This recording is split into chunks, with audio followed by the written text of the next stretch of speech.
Congress party ಅವರ ನಿಜ ಬಣ್ಣ ತಮಿಳುನಾಡಲ್ಲಿ ಬಯಲಾಗ್ತಾ ಇದೆ. ಪಾಪ ಆ DMK ಅವರು ಇವ್ರನ್ನ ನಂಬಿಕೊಂಡು ಬಿಜೆಪಿ ವಿರುದ್ಧ ಮಾತಾಡಿ ಅವರು ಇವತ್ತು ಸಪ್ಪೆ ಮೋರೆ ಹಾಕೋಣ ಅಂತ ಪರಿಸ್ಥಿತಿ ಬಂದಿದೆ. ಚುನಾವಣೆಗೆ ಮುಂಚೆ DMK ಜೊತೆ ಕಾಂಗ್ರೆಸ್ ಅವರು ಹೊಂದಾಣಿಕೆ ಮಾಡಿಕೊಂಡು ಒಟ್ಟಿಗೆ ಸ್ಪರ್ಧೆ ಮಾಡಿ ಒಟ್ಟಿಗೆ ನಾವು ಸರ್ಕಾರ ರಚನೆ ಮಾಡಬೇಕು, ಸರ್ಕಾರದಲ್ಲಿ ನೀವು ಕೂಡ ಭಾಗಿಯಾಗಬೇಕು ಅನ್ನೋ ಒಂದು ಸಿದ್ಧಾಂತ ಇಟ್ಕೊಂಡು ಒಟ್ಟಿಗೆ ಸ್ಪರ್ಧೆ ಮಾಡಿದ್ರು.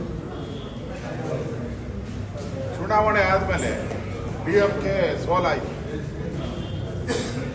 ಇಮಿಡಿಯೇಟ್ ಆಗಿ ಕಾಂಗ್ರೆಸ್ ಪಾರ್ಟಿ ಗೆದ್ದೆತ್ತಿನ ಬಾಲ ಹಿಡಿಯುವಂತ ಕೆಲಸ ಮಾಡ್ತಾ ಇದ್ದಾರೆ. ಅಂದ್ರೆ ಕಾಂಗ್ರೆಸ್ ಪಾರ್ಟಿಗೆ ಯಾವುದೇ ರೀತಿಯ ಒಂದು ಸಿದ್ಧಾಂತ ಇಲ್ಲ.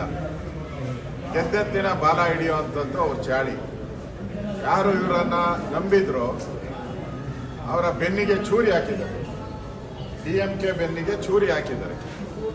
ಆ ಚೂರಿ ಹಾಕದೆ ಕಾಂಗ್ರೆಸ್ಸಿನ ಸಂಸ್ಕೃತಿ. ಅದಕ್ಕೋಸ್ಕರ ಈ ದೇಶದ ಜನ ಈ ಕಾಂಗ್ರೆಸ್ ಅವರು ಕೈ ಕೊಡೋ ಜನ ಇವರು ಅಂತೇಳಿ ಜನ ತಿರಸ್ಕಾರ ಮಾಡಿದ್ದಾರೆ. ಈಗ DMK ಪಾಡು ಒಂದು ರೀತಿ ಅಬ್ಬೆಪಾಲಿಗಳು ಪಾಡಾಗೋಗಿದೆ. ಸೊ ಕಾಂಗ್ರೆಸ್ ಪಾರ್ಟಿ ನಂಬಿಕೆಗೆ ಅರ್ಹ ಅಲ್ಲ ಅನ್ನೋದು ಇದರಿಂದ ಸ್ಪಷ್ಟ ಆಗ್ತಾ ಇದೆ.